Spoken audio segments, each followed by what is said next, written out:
എല്ലാവർക്കും KMDയുടെ western violin ഭാഗം 17ലേക്ക് സ്വാഗതം. ഞാൻ അജയകുമാർ.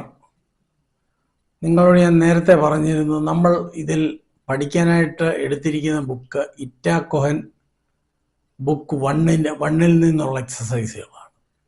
അപ്പോൾ ആ ബുക്കിലെ 9ാമത്തെ എക്സസൈസ്, അതായത് Boeing exercises on the D string, അതിൻ്റെ താഴെ എഴുതിയിട്ടുണ്ട് still only middle two point. അതായത് ഒരു ബോ എന്ന് പറയുന്നത് 4 ബീറ്റാണ് എന്നാണ് സങ്കല്പം, സാധാരണ രീതി. അപ്പം മിഡിൽ ടു പോയിന്റിലേക്ക്, അതായത് ഇതിൻ്റെ സെൻട്രൽ പോർഷനിൽ നിന്ന് പോയിന്റിലേക്ക് പോകണം നമ്മൾ വായിക്കുമ്പോൾ. അതാണ് പറഞ്ഞിരിക്കുന്നത്. രണ്ടാമത്തെ ഒരു ഗുണമെന്ന് പറഞ്ഞാൽ ഈ ബുക്ക് സെൽഫ് എക്സ്പ്ലനേറ്ററി ഉള്ള ഒരു ബുക്കാണ്. ബോ നിങ്ങൾ കണ്ടു കാണും. ഒരു ഗോൾ പോസ്റ്റ് പോലൊരു സൈൻ ഏതെങ്കിലും നോട്ടിൻ്റെ മേളിൽ കണ്ടാൽ അത് ഫസ്റ്റ് ബോ വന്നിട്ട് താഴോട്ടിടണമെന്നും, വി എന്ന് കണ്ടിട്ടുണ്ടെങ്കിൽ അതിൻ്റെ സെക്കൻഡ് നോട്ട് മേളോട്ടും ബോ ഇടണമെന്നുമാണ് അർത്ഥം. രണ്ടാമത്തെ കാര്യം ആദ്യം കാണിച്ചിട്ടുണ്ട്, കീ സിഗ്നേച്ചർ 2 ഉണ്ട്. അത് സ്കെയിലിനെ ഷോ ചെയ്യുന്നതാണ്. ഡി മേജർ സ്കെയിലാണിത്. ഡി മേജർ സ്കെയിലിൽ 2 ഷാർപ്പുണ്ട് നോട്ട്, അതായത് എഫും സിയും. അപ്പോൾ ഈ കീ സിഗ്നേച്ചർ കാണിച്ചിരിക്കുന്നത് എഫിൻ്റെയും സിയുടെയും സ്ഥലത്ത് തന്നെയാണ്. പിന്നെ 4/4, അതായത് ഒരു ബാറിനകത്ത് 4 നോട്ടുണ്ട് എന്നാണ് അതിൻ്റെ അർത്ഥം. 4 ക്രോഷറ്റ് ബീറ്റിന് ഈക്വലായിട്ട്. പക്ഷേ ഇതിൽ കൊടുത്തിരിക്കുന്നത് മിനിം നോട്ടാണ്. അപ്പോൾ ഇത്രയും നിങ്ങൾ മനസ്സിലാക്കണം. ഞാനിത് വളരെ സ്ലോയിൽ വായിക്കാം, വളരെ സ്ലോ ആയിട്ട് വായിക്കാം. നിങ്ങൾ അത് മെട്രോണോം സ്പീഡ് ഒരു 60 മുതൽ ഇട്ട് വായിച്ച് പഠിക്കണം. അതായത് ഠക് ഠക് എന്നുള്ള സൗണ്ട് കേൾക്കുമല്ലോ, അതാദ്യം ബേസ് 60 ചെയ്തിട്ട് പിന്നെ 5ഓ 10ഓ എങ്ങനെയാണെന്ന് വെച്ച് കഴിഞ്ഞാൽ അതിൻ്റെ സൗകര്യം ഇട്ട് നിങ്ങളത് സ്പീഡിൽ വായിച്ച് നോക്കണം. അങ്ങനെയാണ് ഇത് പഠിക്കുന്നത്. കാരണം ഇതിനകത്ത് മെട്രോണോം സ്പീഡ് എഴുതിയിട്ടില്ല. അപ്പോൾ നമുക്ക് ഈ എക്സസൈസ് വായിക്കുന്നതെന്ന് നോക്കാം. ഈ എക്സസൈസ് 3 പാർട്ടായിട്ടാണ് കൊടുത്തിരിക്കുന്നത്, ABC. അതിൽ എയുടെ ഭാഗത്ത് 2 കുത്ത് കൊടുത്തിട്ടുണ്ട്. അത് കഴിഞ്ഞാൽ സി ചെന്ന് അവസാനിക്കുന്നിടത്ത് 2 കുത്തുണ്ട്. ഇങ്ങനെ എവിടെയെങ്കിലും കണ്ടിട്ടുണ്ടെങ്കിൽ ഞാൻ നേരത്തെയുള്ള ക്ലാസ്സിൽ പറഞ്ഞിരുന്നു, 2 തവണ ഈ എക്സസൈസ് വായിക്കണം. അതായത് ഒരു തവണ റെസ്റ്റിൽ വന്നിട്ട്, അതും 2 ബീറ്റ് റെസ്റ്റാണ് കൊടുത്തിരിക്കുന്നത്, മിനിമം റെസ്റ്റാണ് അവിടെ കൊടുത്തിരിക്കുന്നത്. അവിടെ വന്നിട്ട് വീണ്ടും ആദ്യം മുതൽ ഉള്ളത് വായിക്കണം. രണ്ടാമത്തെ കാര്യം നിങ്ങൾ കണ്ടു കാണും, 4/4 കഴിഞ്ഞൊരു ലൈൻ ഇട്ടിട്ട് 2 എന്ന് എഴുതിയിട്ടുണ്ട്. എന്ന് പറഞ്ഞാൽ 2 ബാർ അതിനകത്ത് റെസ്റ്റാണ് വരുന്നത്. അത് നമ്മുടെ ഇൻസ്ട്രുമെൻ്റ് ആയിരിക്കുകയില്ല, വേറെ ഏതെങ്കിലും ഇൻസ്ട്രുമെൻ്റ് ആയിരിക്കും ഇതിനോട് വായിക്കുന്നത്. അപ്പം 1 2 3 4, 1 2 3 4, ഡി ഡി, ഇങ്ങനെ വേണം വായിച്ചു പോകാൻ. നിങ്ങൾ ആദ്യം പഠിക്കുമ്പോൾ 4 ബീറ്റ് ചെയ്ത് തന്നെ പഠിക്കണം. അപ്പം നമുക്ക് നോക്കാം എക്സസൈസ്. വയലിനെ ശ്രദ്ധിക്കണം, നിങ്ങൾ നോക്കിക്കോണം അതെങ്ങനെയാണ് വായിക്കുന്നത്.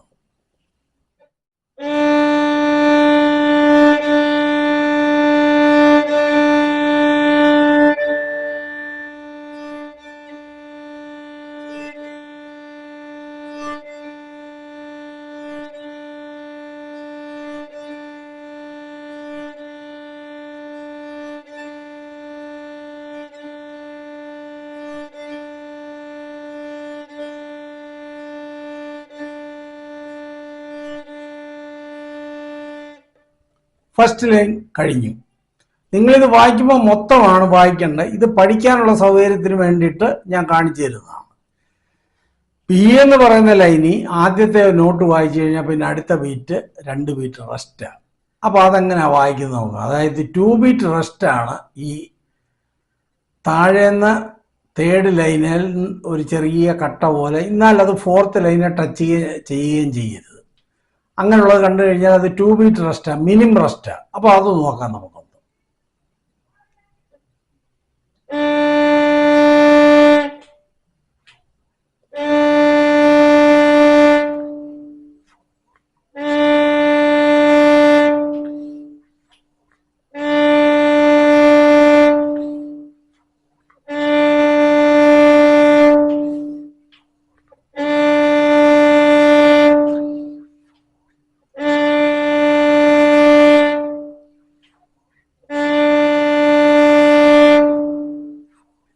റെസ്റ്റ് എന്ന് പറയുന്നത് നമ്മൾ വായിക്കത്തില്ല വയലിൻ. ഇനി അതിൻ്റെ തേർഡ് ലൈനിൽ നമുക്ക് നോക്കാം. അവിടെ എല്ലാ, അതായത് second bar, fourth bar, sixth bar, പിന്നെ 8th ബാറിലേ ഉള്ളൂ റെസ്റ്റ് ഉള്ളത്. അപ്പോൾ അതൊന്ന് നോക്കാം നമുക്ക്.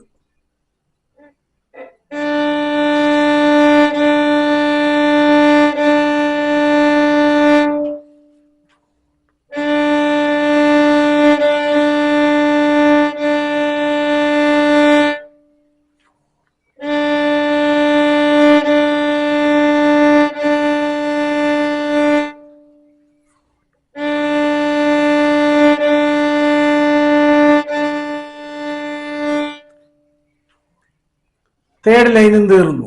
അപ്പം നിങ്ങളിത് വായിക്കുമ്പോൾ ഫസ്റ്റ് ലൈൻ വായിക്കേണ്ട രീതി ഞാൻ പറഞ്ഞു, സെക്കൻഡ് ലൈൻ, തേർഡ് ലൈൻ ഇതൊന്നിച്ച് വായിക്കണം. പിന്നെ ഇത് വായിക്കുമ്പോൾ നിങ്ങൾ ഒരു കാര്യം ഓർക്കണം. ആദ്യം അതിൻ്റെ മേളിൽ എഴുതിയിട്ടുണ്ട് still only middle two point. ബോ എടുക്കുമ്പോൾ, വായിക്കാൻ എടുക്കുമ്പോൾ മിഡിലിൽ നിന്ന് തുടങ്ങണം, പോയിന്റിലേക്ക് പോകണം. പോയിന്റ് എന്ന് പറയുന്ന മേള, വീണ്ടും അവിടുന്ന് വേണം തിരിച്ചു വരാൻ. സെക്കൻഡ് ലൈൻ വായിക്കുമ്പോൾ വീണ്ടും നമ്മൾ ബോ എടുക്കണം, എടുത്തിട്ട് വീണ്ടും താഴോട്ട് വായിക്കണം. താഴോട്ടുള്ളതിന് നമ്മൾ റെസ്റ്റാണ്, അത് വായിക്കേണ്ട. അത് കഴിഞ്ഞ് വീണ്ടും മേളിൽ നിന്ന് തന്നെ താഴോട്ടുണ്ട്, അതിനെല്ലാം അടയാളം കൊടുത്തിട്ടുണ്ട്. അപ്പം ഞാൻ വിചാരിക്കുന്നു ഇത് മനസ്സിലാക്കി കാണും. ഈ ബുക്ക് എനിക്ക് ഫോട്ടോ എടുത്തിടാനൊക്കെയില്ല, കാരണം ഇത് കോപ്പിറൈറ്റ് ഉള്ളതാണ്.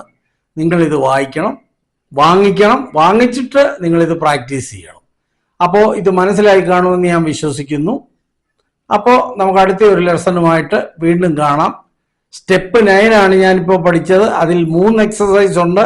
അടുത്തത് ഡി മേജർ സ്കെയിലാണ്. അതെങ്ങനെയാണ് വായിക്കേണ്ടതെന്ന് ഞാൻ കാണിച്ചു തരാം. അപ്പം ഇത് ഇഷ്ടപ്പെട്ടാൽ നിങ്ങൾ ലൈക്ക് ചെയ്യുക, സബ്സ്ക്രൈബ് ചെയ്യണം, പിന്നെ കമൻറ്റ് ചെയ്യണം. അപ്പോൾ അടുത്ത ക്ലാസ്സിൽ നമുക്ക് വീണ്ടും കാണാം.